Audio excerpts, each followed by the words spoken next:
My shoulder! I wish I warmed up better. What's going on, ladies and gentlemen? It's David, and today we're here with Smart Fitness, and we're going to be going over 4 shoulder exercises you should be doing to optimize your training, not only to improve active range of motion, but also to become a better, proficient, and stronger lifter. Let's get to it, ladies and gentlemen.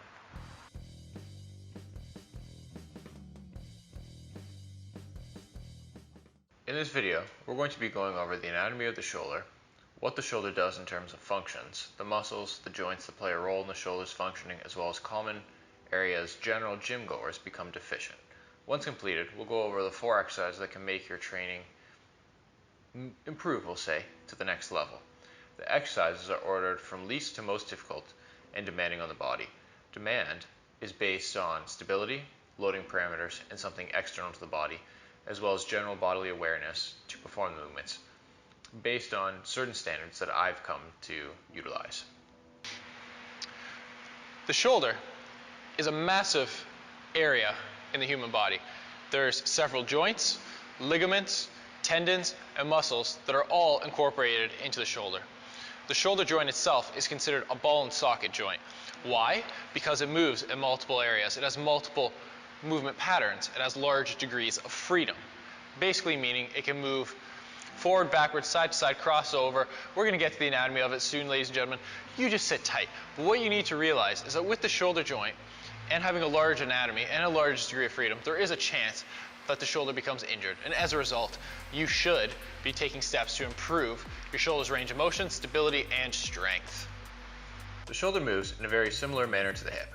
If you're interested in learning about 5 hip exercises as well as the anatomy of the hip, there's a link to my video that will be posted in the description below.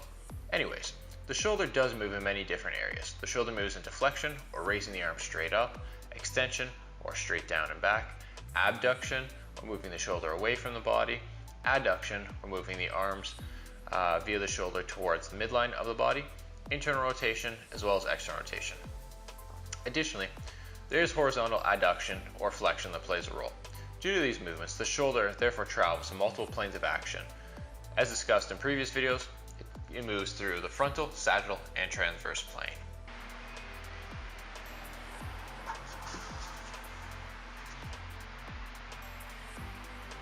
Before we can talk about anything real about the shoulder joint, we need to take a look at the muscles involved. For the purpose of this video, we're only going to be discussing the superficial muscles, although there are very deep and overarching muscles that do play a role in shoulder stability and strength that are beyond the purpose of this video. Now, we're going to keep it simple for the general population to understand. If you'd like to learn further, DM me, comment below, and we can discuss anatomy day and night. The most obvious muscles involved in the practical functioning of the shoulder are the deltoids. The pecs, in terms of the major and minor, the latissimus dorsi, or just lats for short, which actually attaches on the bicipital groove, so technically not the shoulder joint itself, but due to an emphasis being on the entire shoulder girdle, it has been included. The biceps themselves have been included as well, due to their insertion points. The trapezius muscles, which to a certain degree, plays a secondary role on the shoulder complex, with movements related to the scapula as well as spinal complex, so that indirectly will affect the shoulder joint. And obviously we cannot forget the rotator cuffs. Each of the rotator cuff muscles play a role in the shoulder's healthy functioning. And in the picture, it must be noted that the teres major is included in the picture, but it is actually not part of the rotator cuff.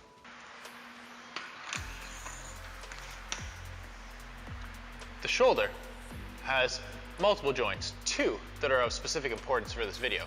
But before we go into what those are, we need to recognize that the shoulder joint is actually somewhat of a girdle, encompassing the ribs, the sternum, as well as the scapula.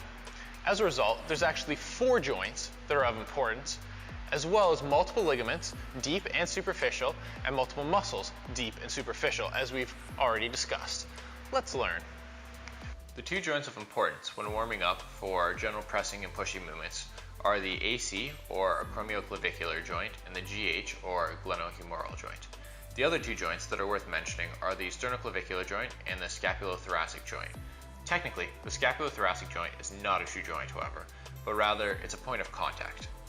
However, for the purpose of this video, Only the AC and the GH joint are of importance for the 4 exercises, especially when they are performed.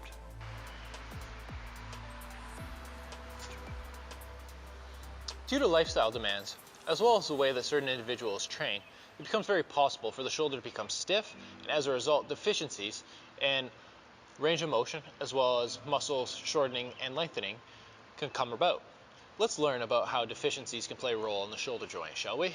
The most common areas that I have seen, as well as the literature supports, is a decreased shoulder flexion with increased internal rotation due to lifestyle demands, for example, having an increased amount of screen time, whether it's a cell phone or a laptop, leading to deformations and a lack of range of motion within these areas. The 4 exercises are categorized based on a level of difficulty as well as awareness to the body's stability and strength demands. So obviously we're going to start with lower order movement patterns, such as things that are body weight or dynamic movement based patterns, and then slowly move into a dowel based pattern, and then eventually we're going to progress into loaded patterns with some sort of external load being applied to the body. So the first exercise we're starting with are dynamic exercises with and without a dowel. The first exercise is actually a few exercises, but they're all relatively similar with the same goal, to increase active range of motion. The movements are things like shoulder circles, shoulder flexions, extensions, and side-to-side slaps.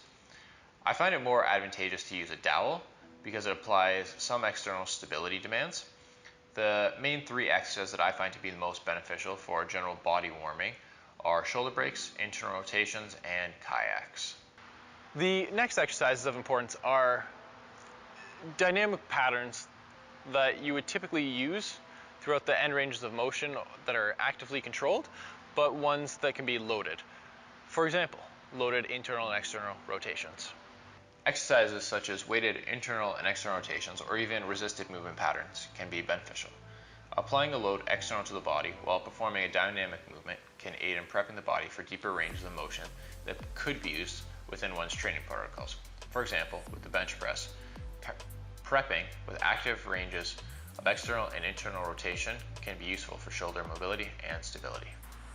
From areas that require relatively low stability awareness, we're going to translate into exercises that are still applying an external load to the body, so there is some form of resistance, but now there's stability demands added. And the next exercise is one that challenges external rotation, and that is the kettlebell windmill. This exercise can be performed as a bodyweight movement or a supported movement too, when flexibility or mobility as individual parts are lacking. However, we're going to use a load. This prep exercise challenges the shoulder's ability to maintain external rotation with a load held overhead while simultaneously moving the hips and torso away from the shoulder's midline. The final exercise we need to discuss, it's the big kahuna, the one for all the marbles, the one that's going to get you to the promised land, the one that just makes you want to fist pump all day and all night, the one that makes you want to say GTL. And if you're not old enough to understand that reference, you're probably not the same age as me. But that exercise, ladies and gentlemen, is the upside down kettlebell press. That is the holy grail. Let's learn about it. This fantastic exercise is often performed incorrectly due to people thinking it is simply a delt exercise, when in actuality it is a stability movement challenging spinal, torso, scapular, and delt stability. This exercise is easy to mess up due to an inability to stack the joints. As a result, stability is not being challenged. When performing this exercise, make sure to dynamically challenge the external and internal rotators of the shoulder girdle, not simply the delts. All right, ladies and gentlemen, we've gone over my 4 exercises that I truly believe just about every gym athlete and gym goer, gym bro, gym Olympic lifter, gym power lifter, gym bodybuilder, whatever you are, if you're trying to get better in the gym, you should be doing some form of these 4 exercises. We're going to be challenging that flexion, that extension, that external and internal rotation, that stability, that strength. So you might as well get yourself prepped and primed in a way that is going to help you improve your lifts rather than staying stagnant or feeling like crap. Now, you could be spending a lot of time just kind of spinning your wheels, or you could spend time on execution. So that's what I would recommend. Each of these exercises are relatively rudimentary in the way that they look, but execution is everything, especially with the kettlebell windmills and the kettlebell upside down press. If you're just simply moving up and down, you're wasting your time. You need to execute these movements properly so you can actually feel a benefit. All right, ladies and gentlemen, I don't want to keep you here any longer. I hope you've enjoyed this video. As always, like, comment, subscribe, and we'll see you in the next video. Stay strong.